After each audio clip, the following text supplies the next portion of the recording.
Okay, now we have an understanding of what blockchain is and what the major pieces are. Now we need to know how we can use blockchain, and those are called use cases.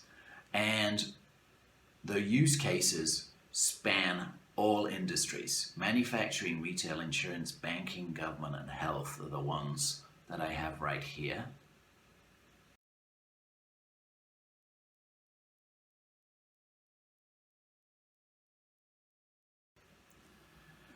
And you can break down what's going on here at a very high level.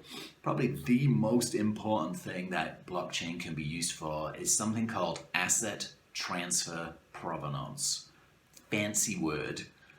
What it means is we know without a doubt where the asset has come from all the way through the supply chain.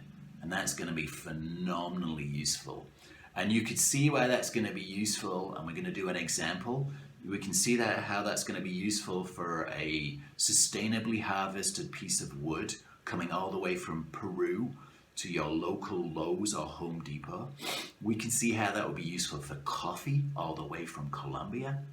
We can see how that will be useful in pharmaceuticals, that we know that the drug we're getting came all the way from the proper manufacturer and didn't get somehow messed up or changed on the way to us.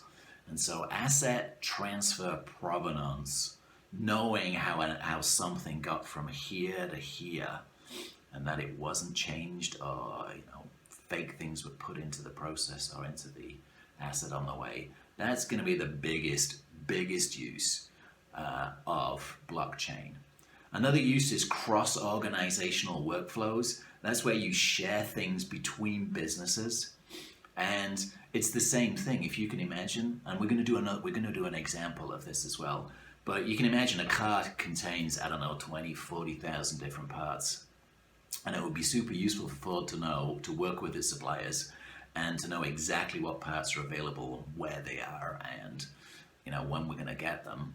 And if you put all that information on the blockchain, you would be able to know where the parts are, and the supplier would know when they got to Ford to put in the car, and it might even know exactly which car a part went in, which would be really useful if we had to do recalls. So that's cross-organizational workflows.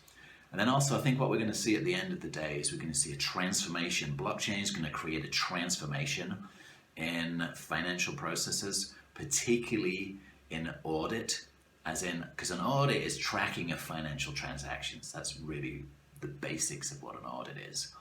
And if you've got a blockchain that's immutable, can't be changed, and you can track things really without losing anything and knowing exactly where it started and where it went to, well, that's almost exactly what an audit is. So audit is going to change from being historical to being looking at things that are on the blockchain.